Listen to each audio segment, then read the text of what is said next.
प्यारे विद्यार्थियों, अपन पढ़ रहे थे कक्षा 12 ज्योग्राफी के अंतर्गत एनसीईआरटी।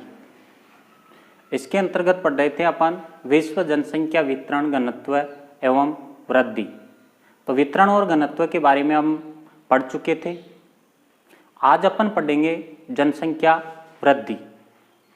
जनसंख्या वृद्धि आज विश्व की समस्या बनी हुई है। कई देशों में जनसंख्या तीव्र गति से बढ़ रही है और जो चीन है सर्वाधिक जनसंख्या वाला जो देश है और उसके बाद में भारत की जनसंख्या भी तीव्र गति से बढ़ रही है, दूसरे स्थान पर आता है। आज विश्व जनसंख्या दिवस है, 11 जुलाई को मनाया जाता है विश्व जनसंख्या दिवस। 11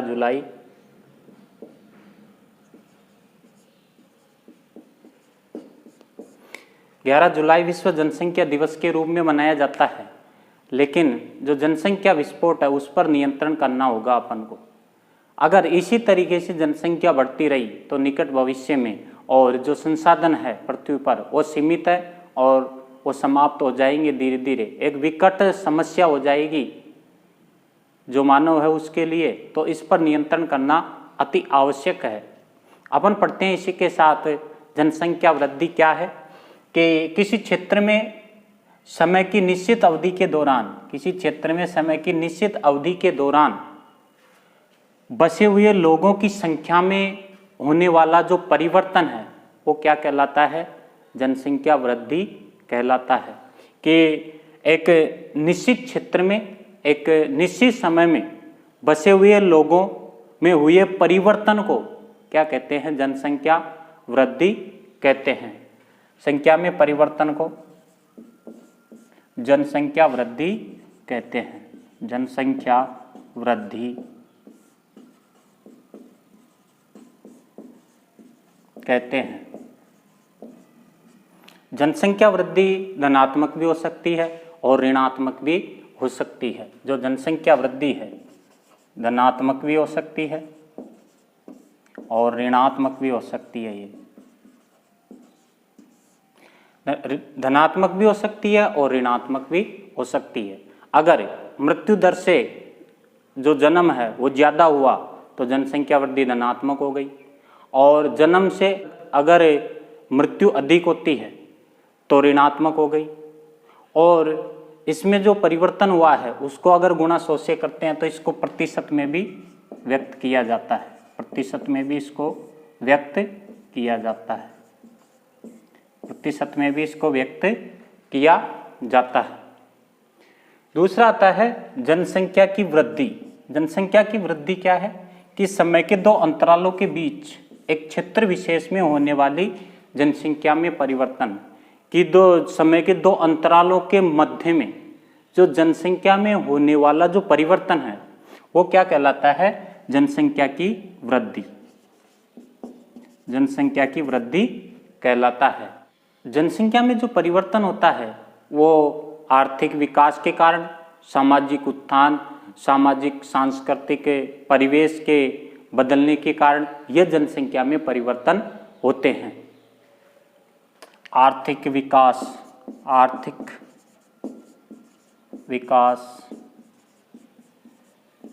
सामाजिक उत्थान,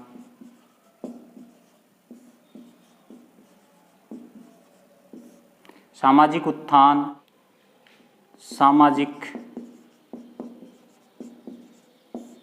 व सांस्कृतिक परिवेश में परिवर्तन,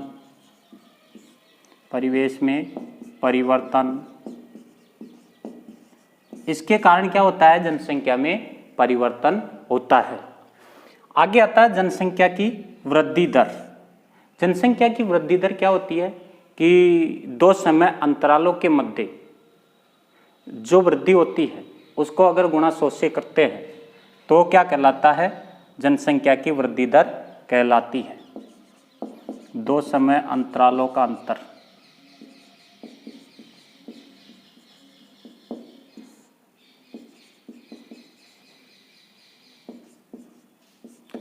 को प्रतिशत में व्यक्त करना।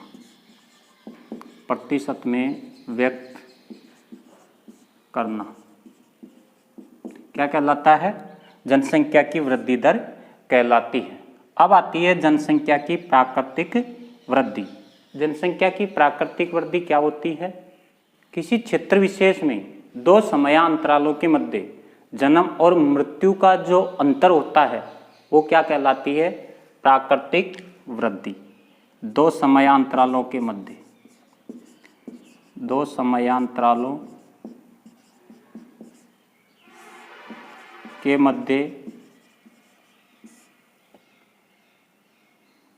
मध्य जन्म व मृत्यु का अंतर क्या कहलाती है? जनसंख्या की प्राकृतिक वृद्धि। जनसंख्या की प्राकृतिक वृद्धि, प्राकृतिक वृद्धि कहलाती है। तो इसको अपन व्यक्त कर सकते हैं जन्म माइनस मृत्यु बराबर प्राकृतिक जनसंख्या वृद्धि, इसमें व्यक्त कर सकते हैं। वास्तविक वृद्धि क्या होती है? वास्तविक वृद्धि क्या होती है? जन्म माइनस मृत्यु प्लस आप्रवास माइनस उत्प्रवास,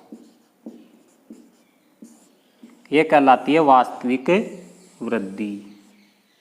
जन्म हुई, उनमें से मृत्यु होने वाले लोगों की संख्या को घटा देंगे, आप्रवास का मतलब आने वाले लोगों को उसमें जोड़ देंगे, उत्प्रवास उसमें से जाने वाले लोगों को घटा देंगे, तो वो क्या कहलाती है? वास्तविक वृद्धि कहलाती है। धनात्मक वृद्धि क्या है? धनात्मक वृद्धि क्या है? धनात्मक वृद्धि क्या है कि दो समय अंतरालों के मध्य अगर जन्म दर से मृत्यु दर क्या हो जाए? कम हो जाए। दो समयांतरालों के मध्य, दो समयांतरालों के मध्य जन्म दर किससे? मृत्यु दर से अधिक हो जाए। जन्म दर मृत्यु दर से अधिक हो जाए।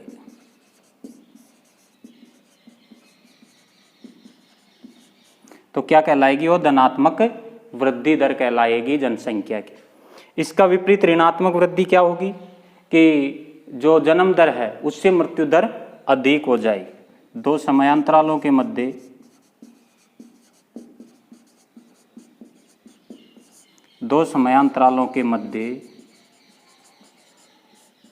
मृत्यु दर जन्म दर से अधिक हो जाए।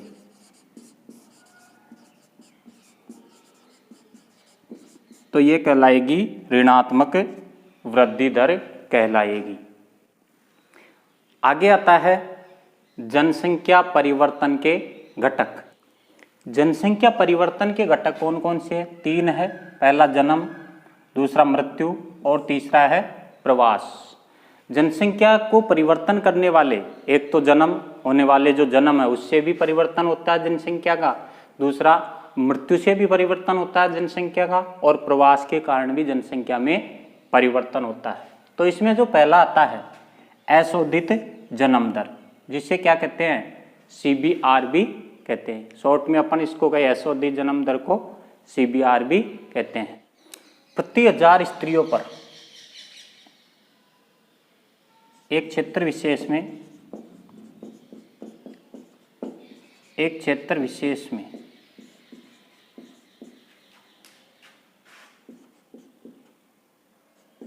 प्रति 1000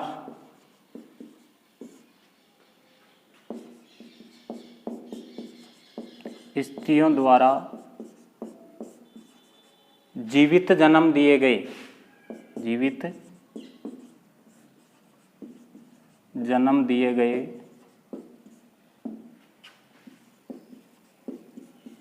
बच्चों की संख्या क्या कहलाती है? अशोधित जन्म दर। एक क्षेत्र विशेष में 1000 स्त्रियों द्वारा, प्रति 1000 स्त्रियों द्वारा जीवित बच्चों को जन्म देने दिए गए बच्चों की संख्या, जीवित बच्चों को जन्म दिए गए की संख्या क्या कहलाती है? अशोधित जन्म दर। इसको अपन इस सूत्र से भी ज्ञात कर सकते हैं, CBR बराबर B/P। बर्थ, B का मतलब जीवित बच्चे, P का मतलब कुल जनसंख्या,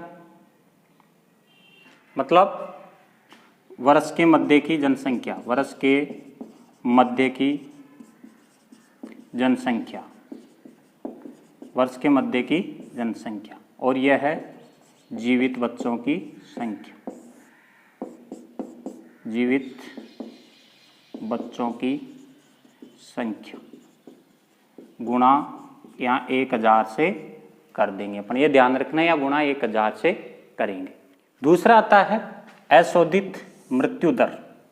अशोधित मृत्यु दर क्या होती है? किसी क्षेत्र विशेष में, किसी क्षेत्र विशेष में वर्ष के मध्य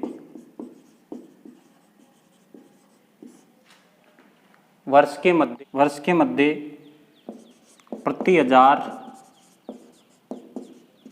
जनसंख्या में मृतकों की संख्या क्या कहलाती है? अशोधित मृत्यु दर। इसे अपन इस सूत्र से भी ज्ञात कर सकते हैं, CDR बराबर मृतकों की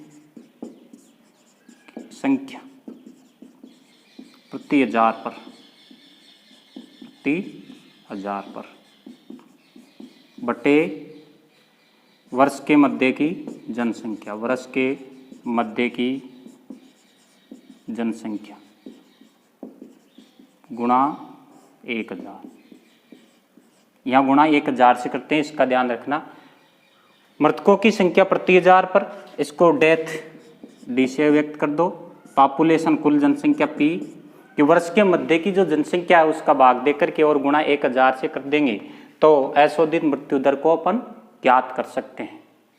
अगला आता है प्रवास। प्रवास एक स्थान से दूसरे स्थान पर जाते हैं। प्रवास क्या होता है कि जब लोग एक स्थान से दूसरे स्थान पर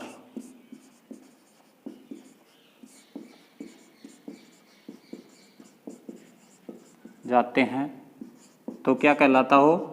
प्रवास कहलाता है। जाने वाला जो व्यक्ति है वो वहां पर क्या कहलाएगा? प्रवासी कहलाएगा। वहां पर उद्गम स्थान कि जहां से वह जा रहा है वो स्थान तो क्या कहलाएगा? उसका उद्गम स्थान कहलाएगा। और जिस स्थान पर वो आ रहा है, जिस स्थान पर वो कहलाएगा उसका गंतव्य स्थान। मतलब जहां पर वो जा रहा है, जिस स्थान पर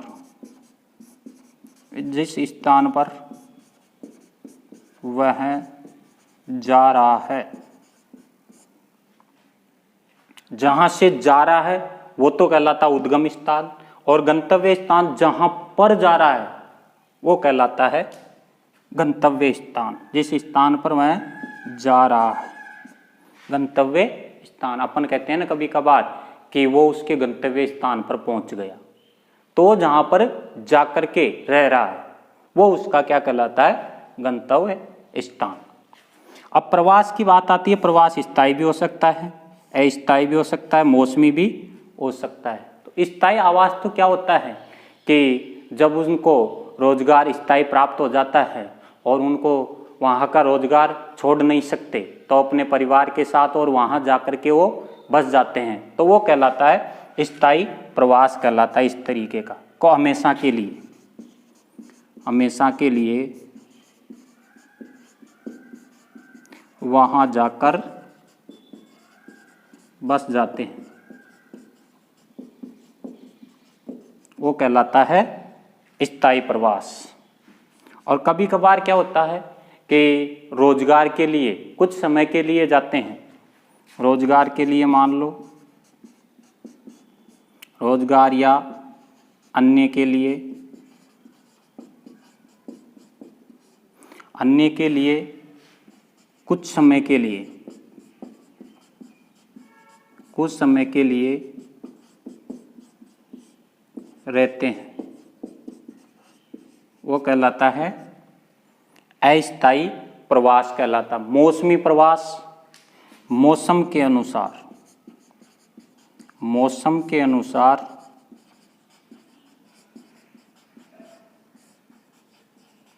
प्रवास करते हैं।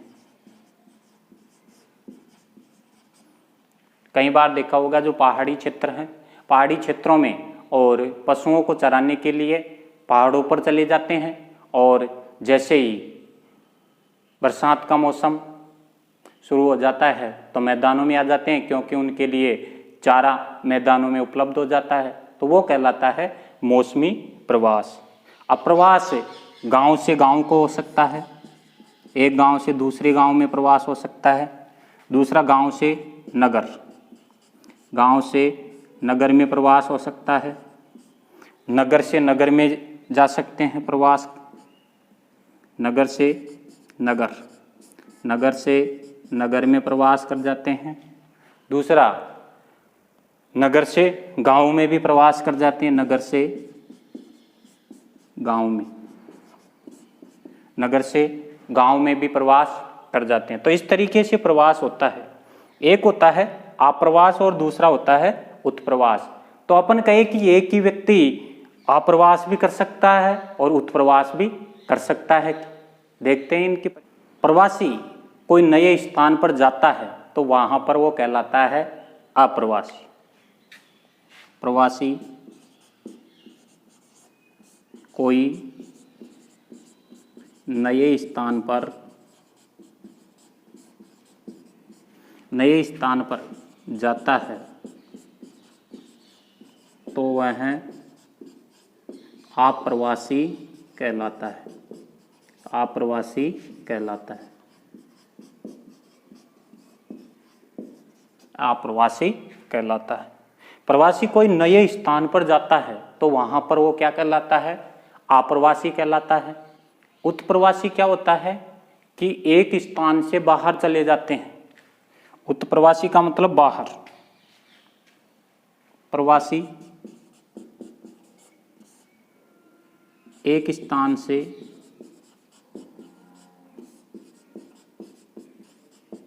बाहर चले जाते हैं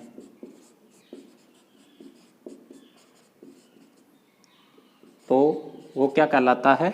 उत्प्रवासी। उत्प्रवासी कहलाता है कि जो प्रवासी होता है वो एक स्थान, नए स्थान पर जाता है और वहां से दूसरे स्थान पर चला जाता है, तो वो क्या कहलाता है? उत्प्रवासी कहलाता है। अप्रवासी क्या कहलाती है? प्रवासी कोई नए स्थान पर जाता है तो वहां पर वो क्या कहलाएगा? अप्रवासी। और वहां से वो कोई दूसरे स्थान पर जाता है तो वहां से वो क्या कहलाएगा? उत्प्रवासी।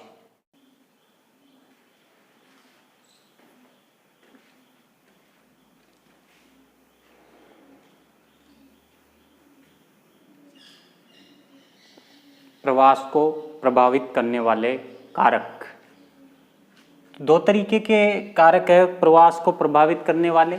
एक तो कि जो लोग प्रवास कर रहे हैं वो किस कारण से प्रवास कर रहे हैं और जिस स्थान पर वो जा रहे हैं वहाँ पर क्या कारण है उनका जाने का। तो इस तरीके से प्रवास को प्रभावित करने वाले जो कारक हैं उनको दो भागों में बांट सकते हैं। पहला तो प्रतिकर्ष कारक, मतलब जाने का कारण, जाने का कारण, जाने के कारण। दूसरे स्थान पर जा रहे हैं वो, तो क्या कारण है? पहला तो है एक बेरोजगारी, कि उसको रोजगार वहां उपलब्ध नहीं हो पा रहा अच्छे तरीके से, तो वो रोजगार की तलाश में दूसरे स्थान पर क्या करेगा? वो प्रवास करेगा, तो बेरोजगारी के कारण प्रवास करेगा। दूसरा रहन सहन की निम्न दशाएं हैं, कि रहन सहन के लिए उससे अच्छी व्यवस्थाएं प्राप्त नहीं हो रही है तो एक स्थान से दूसरे स्थान पर जाएगा। राजनीतिक उपद्रव, कि राजनीतिक उपद्रव हो रहा है वहाँ पर, तो उस कारण भी वो दूसरे स्थान पर प्रवास करेगा। प्रतिकूल जलवायु वहाँ पर उपलब्ध नहीं, अनुकूल जलवायु वहाँ पर उपलब्ध नहीं है, इस कारण से भी वो प्रवास करेगा। प्राकृतिक विपदाएं हैं, जैसे भूकंप है, बाढ़ है, तूफान है, आंधियां हैं, ज्वालामुखी है। इन प्राकृतिक आपदाओं के कारण भी जो मानव है वो दूसरे स्थान पर प्रवास करेगा। महामारियां, कि जिस स्थान पर महामारियां फैल जाती है तो जो मानव है, मानव भूगोल का केंद्र बिंदु मानव ही है, तो मानव के बारे में अपन पढ़ रहे हैं, तो महामारियां अगर फैल जाती है तो दूसरे स्थान पर क्या करेगा, प्रवास करेगा महामारियों के कारण। सामाजिक आर्थिक पिछड़ापन है, सामाजिक आर्थिक पिछड़ापन है उस स्थान पर, तो वहाँ से भी जो मानव है वो दूसरे स्थान पर प्रवास करेंगे। अब इनका जो दूसरा कारण है वो इनके विपरीत होगा, क्योंकि इनके विपरीत उसको यह सुविधाएं प्राप्त होगी तो वह उस स्थान पर प्रवास कर जाएगा, वहाँ पर रह जाएगा। अगर उसको यही सुविधाएं यहाँ पर प्राप्त होती है तो वो प्रवास नहीं करेगा। तो अपकर्षण के कारण जहाँ पर वो जा रहा है, जहाँ पर जा रहा है, कि जिस स्थान पर उसको सुविधाएं प्राप्त हो रही इस कारण वो जा रहा है, तो काम के बेहतर अवसर वहां प्राप्त हो रहे हैं, उसको काम के बेहतर अवसर प्राप्त हो रहे हैं उस स्थान पर, तो वहां पर वो प्रवास करेगा। रोजगार की अच्छी सुविधाएं वहां पर प्राप्त हो रही है, इस कारण से वो प्रवास करेगा।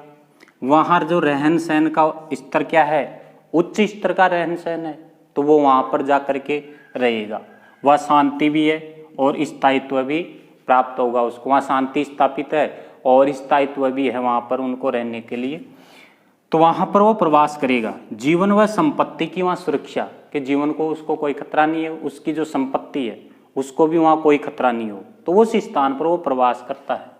अनुकूल जलवायु पाई जाती है, अनुकूल जलवायु के कारण भी प्रवास करते हैं। तो जो अपना ये टॉपिक था आज जनसंख्या वृद्धि का, इसके बारे में अपन ने पढ़ा है। जनसंख्या देश की एक तीव्र समस्या है, जनसंख्या वृद्धि तीव्र गति से हो रही है, और जिस देश की जो जनसंख्या तीव्र गति से बढ़ती है उसका आर्थिक पिछड़ापन निश्चित है। तो अपन को जनसंख्या वृद्धि को रोकना है और जनसंख्या विस्फोट को रोकना है, जब भी जाकर के देश की जो आर्थिक स्थिति है वो मजबूत हो सकती है, उनके रहन सहन का जो स्तर है वो भी उच्च हो सकता है। आज की वीडियो क्लास में अपन इतना ही पढ़ेंगे। आगे अपना जो अगला टॉपिक है उसके बारे में नेक्स्ट वीडियो में पढ़ेंगे। आपको अगर वीडियो पसंद आ रहा है और समझ में आ रहा है तो शेयर करें,